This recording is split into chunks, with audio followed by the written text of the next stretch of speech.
오늘은 소요리문답 제76문입니다. 제9계명이 무엇입니까? 라는 내용입니다. 제9계명은 내 이웃에 대하여 거짓 증거하지 말지니라 하신 것입니다. 이렇게 대답을 하고 있습니다.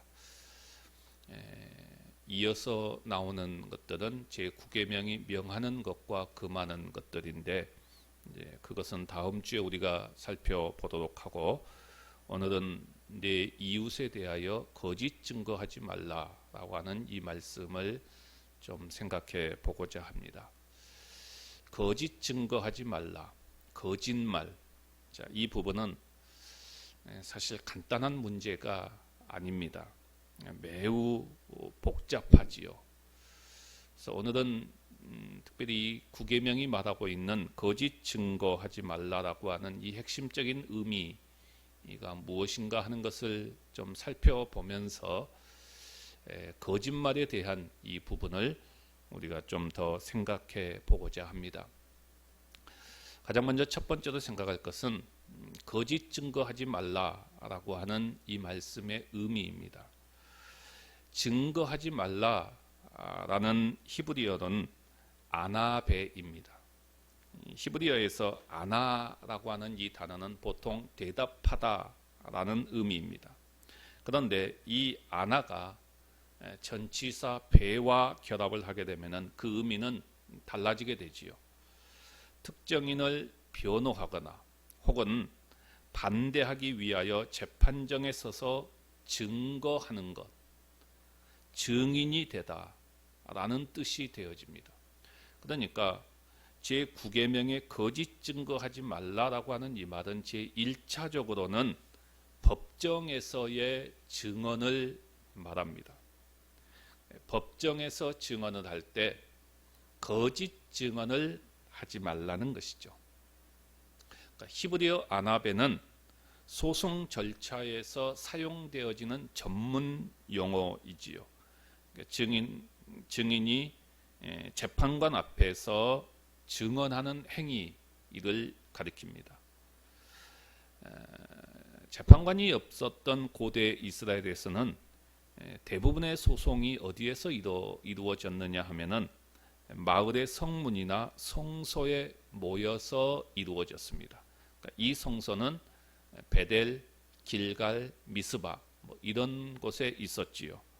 그러니까 이때 재판에서 가장 중요한 기준이 뭐였느냐 하면은 증인이었습니다. 그러니까 증인이 사람을 살릴 수도 있고 죽일 수도 있었지요. 특별히 사형을 선고해야 되는 그러한 재판일 경우에는 증인이 적어도 2명 이상이 있어야 했지요. 그래서 신명기 17장 6절에 보게 되면은 죽일 자를 2사람이나 3사람의 증언으로 죽일 것이요, 1사람의 증언으로는 죽이지 말 것이며, 이렇게 말합니다. 2사람 이상의 증인이 있어야만이 사형을 선고할 수 있었다는 것이죠. 따라서 당시의 재판 과정에서 증인의 말은 절대적으로 중요한 말이 되겠죠. 이것은 고대만이 아니라 지금 현대 재판에서도 마찬가지입니다. 그렇기 때문에 거짓 증언이 드러날 경우에는 그 거짓 증언자가 피고인이 받아야 될 그 벌을 대신 받도록 규정하고 있습니다.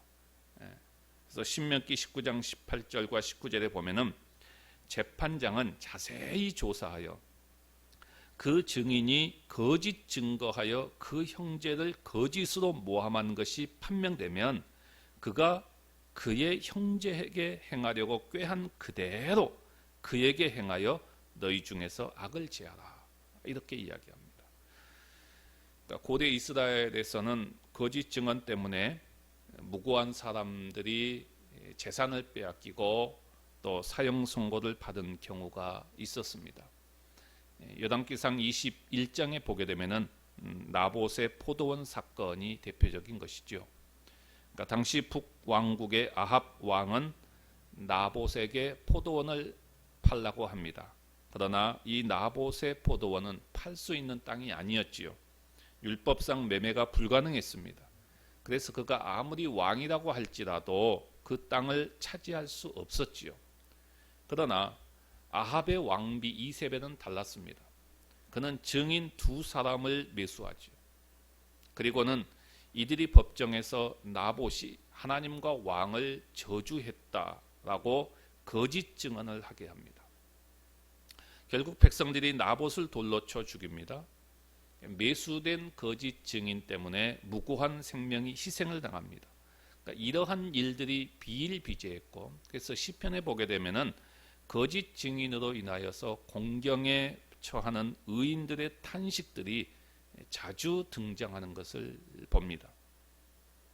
그러니까 한 나라에서 가장 공정해야 될 것이 있다고 한다면 사법질서지요. 사법질서입니다. 우리나라에도 보게 되면 가장 공정해야 될 재판이나 사법에서 서로 거래하고 밀어주고 땡겨주고 하면서 처벌을 받아야 할 사람들이 받지 않고 무혐의가 되어지고 약한 자들만이 또 억울하게 피해를 받는 그러한 사례들이 얼마나 많이 있었습니까? 지금도 이런 모습들은 계속되어지고 있고 모든 국민들이, 대부분의 국민들이 사법 질서가 공정하지 못하다라고 공감하고 있는 그러한 시대지요. 그러니까 약자들이 보호받는 시대, 언제쯤 과연 올까요? 언제쯤 이 사법이 가장 공정하게 자리를 잡을 수 있을까요? 그래서 이런 사법제도에서 이런 약자들이 보호받는 것, 이것이 법정에서 거짓말을 금하는 제9계명의 본래적인 의도입니다. 그러니까 이웃을 보호하기 위한 것입니다. 따라서 이 계명은 넓은 의미에서 이웃을 해치는 모든 형태의 부정직한 말을 금하는 것을 볼 수 있습니다. 즉 거짓말 혹은 허위 사실을 조작하거나 날조하는 말, 악의적으로 다른 사람을 중상모략하는 말들이 이 계명과 관련되어 있죠. 그런가 하면 헛소문을 퍼뜨리거나 남을 헐뜯는 것 역시 다른 사람의 명예나 생명에 손상을 입힐 수 있습니다. 요즘 우리 사회에 많아지고 있는 가짜 뉴스, 이런 것들이 다 여기에 해당이 되어지는 것을 보게 됩니다.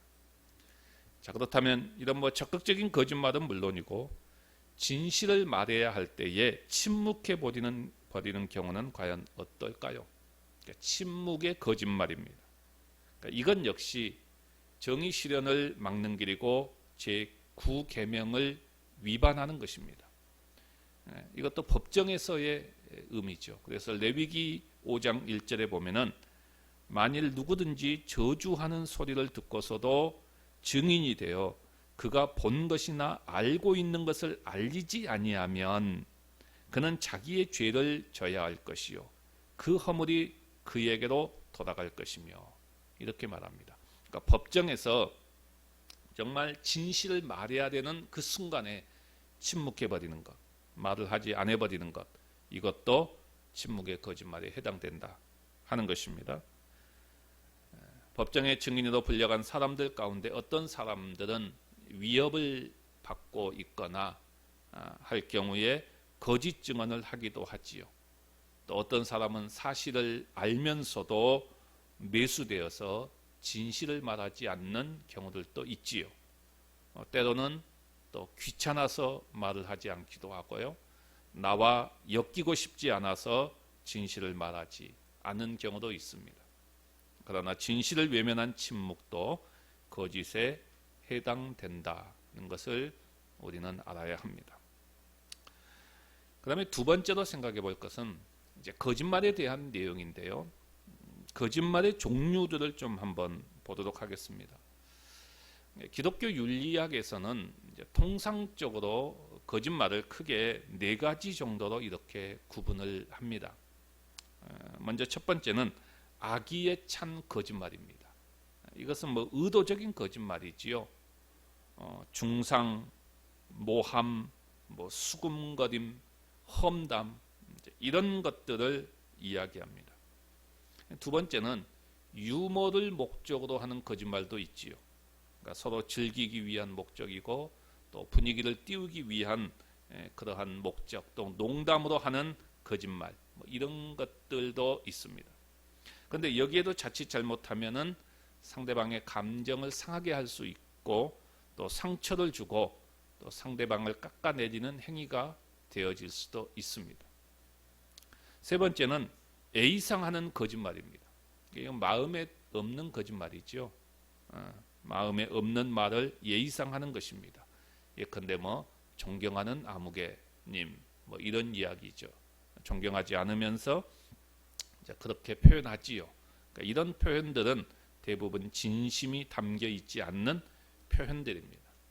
우리는 보통 이런 뭐 유머를 목적으로 하거나 또 예의상 하는 거짓말들을 보통 가벼운 거짓말 정도로 이렇게 취급을 하고 있습니다. 별로 문제 삼지 않지요. 네 번째는 불가피한 거짓말입니다. 불가피한 거짓말은 뭐냐? 진실을 말하면은 이웃의 생명이 위험에 빠지기 때문에 생명을 살리기 위하여 거짓말을 해야 되는 경우도 있다는 것입니다. 성경에 보게 되면은 대표적인 거짓말이 한 두 가지 정도가 나오는데, 하나는 이집트에서 모세를 살렸던 바로 그 산파들의 거짓말입니다. 그러니까 출애굽기 1장 19절과 20절을 보게 되면은 산파가 바로에게 대답하되 히브리 여인은 애굽 여인과 같지 아니하고 건장하여 산파가 그들에게 이르기 전에 해산하였더이다. 하나님이 그 산파들에게 은혜를 베푸시니 그 백성은 번성하고 매우 강해지니라. 그러니까 히브리 여인들은 애굽 여인들과 같지 않아서 산파들이 도착하기 전에 해산을 해버립니다. 그렇게 거짓말을 한 것이죠. 그런데 하나님은 이들의 행위를 책망하지 않으시고 오히려 은혜를 베풀어 주십니다. 그 다음에 또 하나는 여호수아 2장에 나오는 기생 라합의 거짓말이죠. 정탐꾼을 살려주면서 하는 것, 분명히 거짓말입니다. 자, 이런 종류들은 생명을 살리기 위한 거짓말이었다라고 이야기를 합니다. 그래서 불가피한 거짓말이다라고 말합니다. 뭐 이 외에도 성경에는 굉장히 많은 그런 거짓말들이 나옵니다. 아브라함이나 이삭이 자기 목숨을 보존하기 위해서 아내를 누이라고 거짓말하는 것도 나오지요. 아니면 사무엘이 다윗에게 기름을 부어가면서 이 사실을 숨깁니다. 그리고 하나님의 지시에 따라서 내가 제사 드려 왔다, 이렇게 거짓말을 하지요. 뭐 이런 경우도 있고요. 또한 다윗이 요나단에게 자신이 제사 지내러 베들레헴으로 갔다고 말해라, 이렇게 부탁을 합니다. 왕에게 가지 않기 위한 그런 조치로서 요나단에게 그렇게 거짓말을 하도록 그렇게 부탁을 합니다. 뭐 이런 다양한 거짓말들이 나오게 되는데, 자, 이제 중요한 부분은 여기서부터입니다. 이런 부분에 대해서 우리가 어떻게 생각을 해야 될 것이냐 하는 부분입니다. 근데 이런 이제 뭐 다양한 거짓말, 불가피한 거짓말도 있고, 또 뭐 유머적인 거짓말도 있고, 뭐 악의적인 거짓말도 있고, 예의상하는 거짓말도 있고, 뭐 농담으로 하는 거짓말도 있고, 뭐 이런 다양한 종류의 거짓말들을 우리는 분류합니다만은, 이 거짓말에 대해서 우리는 어떤 견해를 가져야 될 것이냐라고 했을 때, 제가 다 이렇게 다른 책들을 이렇게 조사를 해보니까 크게 큰 두 가지의 견해로 압축이 할 수가 있습니다. 그 두 가지의 견해 가운데 하나는 일체의 거짓말을 해서는 안 된다는 견해입니다. 그러니까 여기에는 뭐 불가피한 거짓말도 안 된다는 것이죠. 뭐 농담으로 또 분위기를 뭐 부드럽게 하기 위해서 뭐 악의적인 거짓말은 뭐 더더구나 그렇고, 그 어떤 일체의 그 어떤 거짓말도 해서는 안 된다 라는 견해입니다. 어느 거짓말은 해도 되고 어느 거짓말은 하면 안 된다, 이런 식으로 가면 안 된다는 것입니다. 하나님은 그 어떤 거짓말도 인정하지 않았다라는 견해입니다. 다만 하나님은 거짓말을 상황에 따라서 넘어가 주셨다. 그러니까 하나님이 넘어갔다고 해서 그 거짓말을 인정한 것은 아니다 라는 것입니다. 그렇기 때문에 어떠한 거짓말도 해서는 안 된다는 견해입니다. 예외 조항을 둬서 이런 거짓말은 해도 되고 이런 거짓말은 하면 안 된다, 이렇게 거짓말 자체를 구분하고 예외 조항을 두는 것 자체가 성경적이 아니다, 성경에서 벗어났다 라고 주장하는 견해입니다. 그 다음에 또 하나의 견해는 상황에 따라서 거짓말이 아닐 수도 있다는 견해입니다. 그러니까 뭐 유머나 농담이나 A상으로 하는 것들은 얼마든지 할 수 있지 않느냐 하는 것입니다. 그런가 하면 불가피한 거짓말은 할 수 있지 않느냐 하는 견해입니다. 불가피한 상황이라고 한다면 어떤 상황이냐? 생명과 직결되는 상황이다. 그러니까 생명과 직결된 것은 거짓말을 할 수 있다는 견해입니다. 내가 거짓말을 하면 생명을 살릴 수 있다면 할 수 있다는 것입니다. 그러니까 사랑에 근거한 상황 윤리를 말합니다. 그러면서 성경의 예를 드는 것이 히브리 산파들의 거짓말을 말하면서 하나님께서 오히려 그들에게 복을 주었지 않느냐, 또 라합의 거짓말은 믿음의 행위로 히브리서나 야고보서에서 기록하고 있지 않느냐. 그러니까 상황적인 부분에서는 거짓말을 할 수 있다라는 견해입니다. 여러분, 이 두 가지 견해 가운데 어떤 것이 맞을까요? 어떤 것이 맞을 것 같아요? 일체의 거짓말도 해서는 안 된다. 상황에 따라서 거짓말할 수 있다. 그건 거짓말이 아니다. 이게 어떻게 맞을까요? 자, 우리는 여기서 여러 상황들에 대해서 좀 종합해서 정리를 좀 해볼 필요가 있을 것 같아요. 그리고 거기에서 우리는 결론을 얻을 수 있어야 합니다. 자, 먼저 거짓말에 대한 종합적인 정리를 해보면, 먼저 제9계명에서 말하는 거짓 증거하지 말라는 것, 이건 앞에서도 제가 이야기했던 것처럼 즉 재판에서 거짓 증언하는 것이죠. 위증이지요. 그러니까 이런 것들은 아주 명백한 거짓말, 절대로 해서는 안 되는 것이죠. 이게 이제 제9계명에서 말하는 가장 좁은 의미의 핵심적인 포인트입니다. 위증을 보게 되면은 크게 재산과 관련된 위증이 있고요, 생명과 직결된 위증이 있습니다. 성경을 보게 되면. 그래서 레위기 6장 1절에서 7절을 보게 되면은 그것은 재산과 관련된 이증입니다. 그러니까 남의 재산을 빼앗기 위해서 거짓 증언을 하는 것이죠. 위증을 하는 것입니다.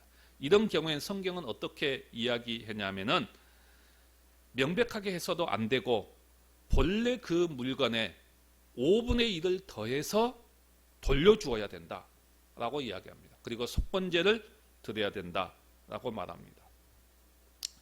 또한 생명과 관련된 위증도 있습니다. 앞에서 보았던 이세벨이 나봇의 포도원을 취하기 위해서 했던 위증, 거짓 증인을 동원해서 죽이는 것, 이런 것은 생명과 관련된 위증입니다. 사실 예수님도 이 위증에 의해서 십자가에 달려 죽으셨습니다. 사람들이 위증을 하지요. 예수님에 대해서. 이 사람의 말이 내가 하나님의 성전을 헐고 사흘 동안에 지을 수 있다고 하더라 라고 위증을 합니다. 물론 여기서 말하는 이 성전의 의미를 그들이 잘 몰라서 그렇게 이야기한 것이죠. 위증한 거죠. 스데반 집사님도 어떻습니까? 위증 때문에 돌에 맞아 죽습니다. 위증은 이렇게 생명을 앗아갈 수 있기 때문에 아주 무섭게 다룹니다. 따라서 여기에서의 거짓은 그러니까 의도적으로 다른 사람을 해치기 위하여 이웃을 속이는 말이나 행위를 말합니다. 그러니까 이것이 거짓이라는 것을 믿으면서도 사실처럼 말해버리는 것, 이것을 성경은 금하고 있습니다. 그러니까 이것은 좁은 의미의 거짓말입니다. 이런 관점에서 우리가 이제 본다고 하면은 우리가 이제 속이는 것, 예컨대 어떤 것들 있지요? 내가 며칠 여행을 가야 되는데 집을 비워야 됩니다. 그래서 마치 이제 집에 사람이 있는 것처럼 속이기 위해서 불을 켜놓고 여행을 간다고 하는 것, 이건 거짓말이 아니겠지요? 또 실수는 거짓말도 아닙니다. 비유도 거짓이 아니죠. 소설, 그것도 거짓말이 아닙니다. 과장도 거짓말이 아닙니다. 게임을 할 때에 속이는 것 거짓말이 아니죠. 축구하면서 내가 공격을 하려고 했다가 속이면서 하지 않는 것, 이건 거짓말이 아니죠. 마술도 거짓이 아닙니다. 사실과 같은 영상 효과도 거짓이 아닙니다. 그러니까 제9계명에서 다루고 있는 것은 제1차적인 의미는 좁은 의미에서의 거짓말입니다. 근데 이제 두 번째로 생각할 것은 이제 아주 어려운 부분이죠. 성경에 상황적인 거짓말에 대해서 어떻게 해석해야 될까 하는 부분입니다. 이게 이제 가장 어려운 부분입니다. 가장 어려운 부분이죠.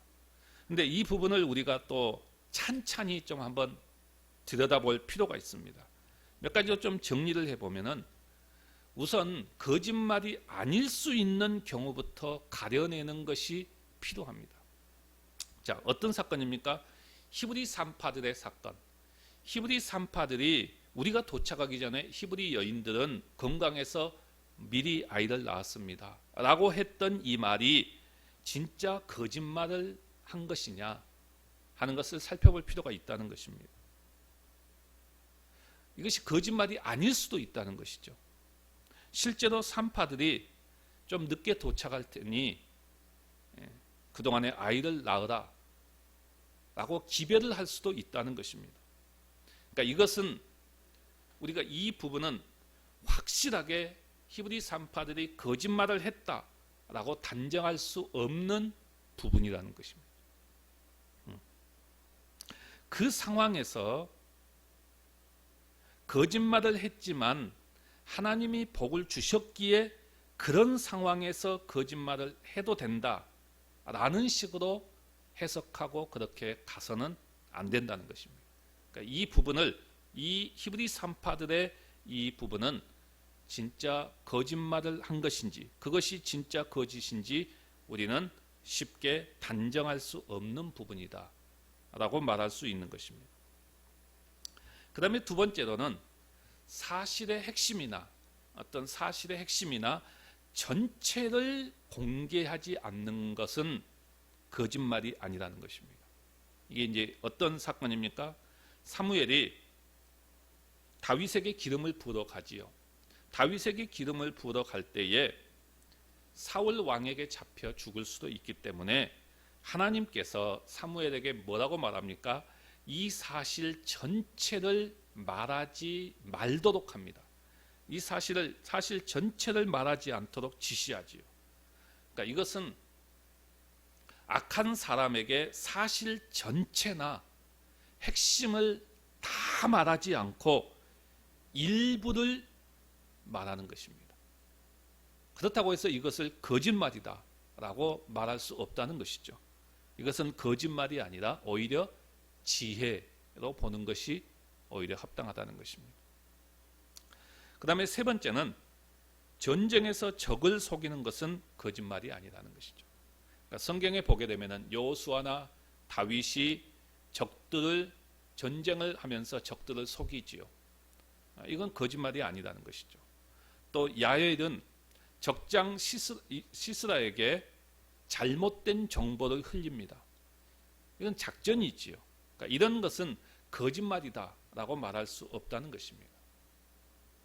네 번째는 하나님은 정상 참작을 한다는 것입니다. 이게 라합과 같은 경우입니다. 어려운 점은 이 라합의 행동을 성경이 믿음의 행위로 말하고 있기 때문에 정당한 거짓말로 많은 사람들이 해석을 합니다. 그러나 우리는 이 라합의 상황을 좀 자세히 들여다볼 필요가 있습니다. 라합은 어떤 자였습니까? 하나님을 모르고 살았던 기생입니다. 그렇기 때문에 라합은 하나님이 요구하신 윤리의 모델이 될 수가 없습니다. 그러니까 성경은 라합의 거짓말에 대해서는 그 어디에서도 침묵합니다. 침묵해요. 다만 라합의 믿음을 칭찬합니다. 정탐꾼들을 영접하고 안전하게 돌려보낸 그 라합의 믿음을 성경이 칭찬한 것이지 그 거짓말을 칭찬한 것이 아닙니다. 그의 거짓말 행위 자체가 의롭다함을 얻은 것이 아니에요. 그의 믿음으로 의롭다함을 받았다라는 것이 성경의 진술입니다. 이걸 놓치지 말아야 돼요. 그러니까 라합의 거짓말이 아니라 라합의 믿음이었습니다. 그 다음에 다섯 번째는 목숨을 부지하기 위해서 한 거짓말. 이게 이제 가장 큰 문제입니다. 자, 거짓말을 하지 않는 것보다 목숨을 건지는 것이 더 중요하지 않느냐 하는 것입니다. 그러니까 우선 살고 봐야 되지 않느냐. 그러니까 이 논리가 이제 가장 설득력 있지요. 그래서 거짓말을 정당화합니다. 아브라함과 이삭이 자기 아내를 누이라고 거짓말한 사건입니다. 그 이후에 이들은 하나님의 복을 받습니다. 자, 그래서 사람들은 나도 살기 위해서 거짓말하는 것은 죄가 되지 않는다.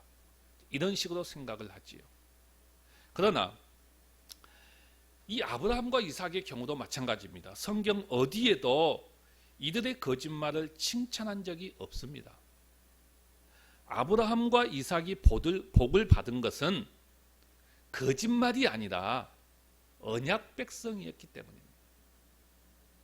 언약 백성이. 더군다나 이들의 거짓말은 다른 사람을 살리기 위한 거짓말이 아니라 자기가 살기 위한 거짓말이었습니다. 현지 사람들이 자기를 죽일 것이라고 생각한 것은 자기 생각이었죠. 하나님은 얼마든지 피할 길을 내십니다. 다윗도 자신이 살기 위해서 거짓말을 하지요. 미친 척도 하면서 사람들을 속입니다. 아무리 찾아보아도 성경이 이런 거짓말을 정당화한 적은 없습니다. 자, 이런 경우들을 성경에 여러 불가피하다라고 말하는 이런 경우들을 우리가 다 살펴보면은 이제 결론적으로 좀 정리가 되어질 수 있지요.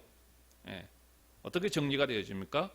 우리는 어떤 상황에서도 거짓말을 하지 말아야 된다 하는 것입니다. 하나님은 정상 참작을 하시는 것은 사실입니다. 그렇다고 해서 거짓말이 정당화되지는 않습니다. 우리는 진실과 사실을 다 말할 필요는 없습니다. 핵심을 반드시 다 말해야 될 필요도 없습니다. 특별히 악인들에게는 더더욱 그렇지요. 우리는 일부분을 말할 수 있습니다. 이것은 지혜이지요. 설사 생명이 걸려있는 상황에서도 거짓말을 하기보다는 사실대로 지혜롭게 말하거나 침묵을 할 수 있습니다.